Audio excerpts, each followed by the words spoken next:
रोहित की दीदी समीक्षा की शादी अर्पित से हुई थी। रोहित 20 साल का था, जो कि अपना पूरा दिन मोबाइल पर ही निकालता था। कभी पबजी खेलता तो कभी यूट्यूब चलाता। एक दिन अर्पित और समीक्षा समीक्षा के मम्मी पापा से मिलने आते हैं और देखते हैं कि रोहित मोबाइल से हटने को तैयार ही नहीं है। अरे रोहित, तुम्हारी तो आईआईटी की परीक्षा है ना? तुम तैयारी नहीं कर रहे हो परीक्षा की? वो सब तो मोबाइल पर ही हो जाएगा। ये देखिए, ये है गूगल। इससे जो भी पूछो वो सब बता देता है। तो आखिर कागज क्यों बर्बाद करूं? अरे पर तुम इन प्रश्नों की तैयारी बिना लिखोगे कैसे? उसमें क्या है, ये देखिए नोटपैड, बिल्कुल कॉपी जैसा है, इसी पर कर लूंगा। हम जब तुम्हारी उम्र के थे तब हम दोस्त मिलकर प्रश्न हल किया करते थे। उससे हमारी हैंडराइटिंग की भी प्रैक्टिस हो जाती थी और समय का भी अंदाजा लग जाता था। और फिर साथ में हम एक दूसरे की मदद भी कर देते थे अगर कोई अटक जाए तो। आपका जमाना अलग था जीजा जी। अभी जमाना फास्ट और स्मार्ट हो गया है। जमाना क्या, अब तो फोन भी स्मार्ट हो गया है। समय के साथ बदलना पड़ता है जीजा जी। अब बस भी कीजिए आप। हर चीज को लेक्चर में बदल देते हैं। रोहित अच्छा कर लेता है परीक्षा में। इतने में अर्पित के सास ससुर जी आ जाते हैं हॉल में, और अर्पित इस बारे में बात नहीं करता।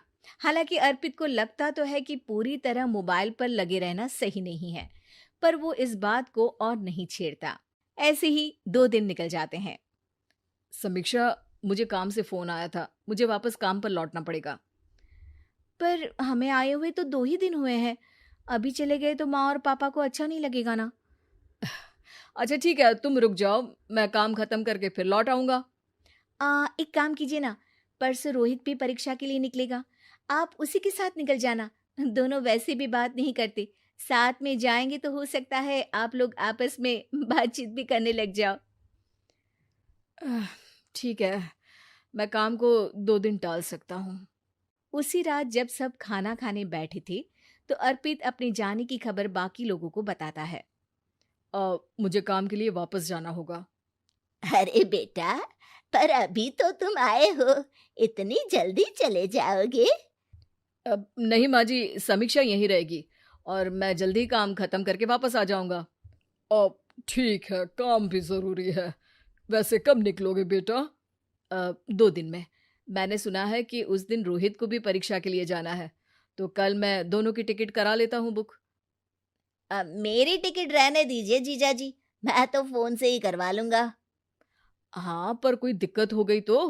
अरे कोई दिक्कत नहीं होती जीजा जी, फोन सब कर सकता है। हमारे फोन के रिचार्ज से लेकर टीवी का रिचार्ज सब रोहित यही फोन से बैठे बैठे कर देता है। अब ये नई चीज तो हमारे समझ के परे है, पर अच्छा है कि रोहित जानता है। हमारी मेहनत इतनी कम हो गई भाई। हाँ, पर अगर टिकट नहीं मिली तो?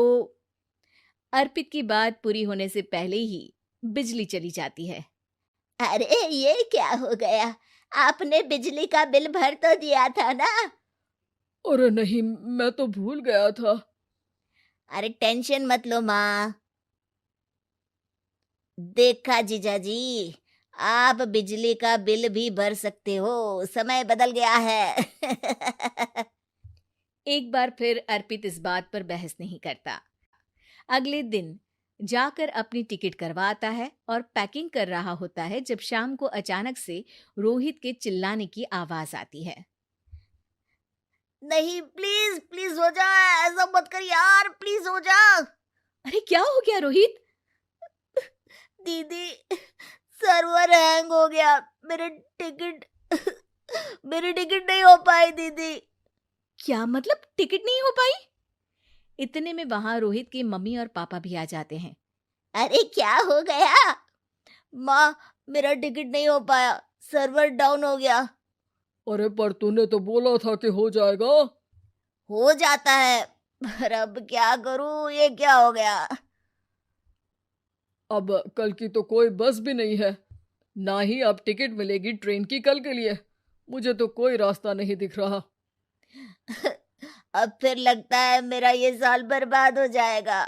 घर पर एकदम से दुख का माहौल छा जाता है और सब रोहित को डांटते हैं, पर इतने में अर्पित वहां आ जाता है।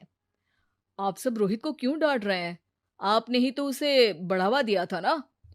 लेकिन इसकी लापरवाही के कारण इसकी परीक्षा छूट जाएगी। इसने तो हमसे कहा था कि टिकट हो जाएंगे। हे भगवान, अब क्या होगा? चिंता करने की कोई बात नहीं है। मैंने एक एक्स्ट्रा टिकट करवा ली थी।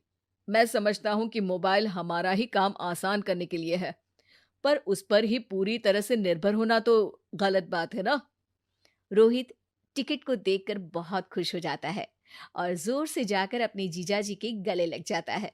सॉरी जीजाजी, मुझे आपकी बात ध्यान से सुननी चाहिए थी, पर थैंक यू सो मच। हाँ बेटा, तुमने तो इसका भविष्य बचा लिया। शिक्षा, दूसरों से मदद मांगना गलत नहीं, पर दूसरों पर निर्भर हो जाना गलत।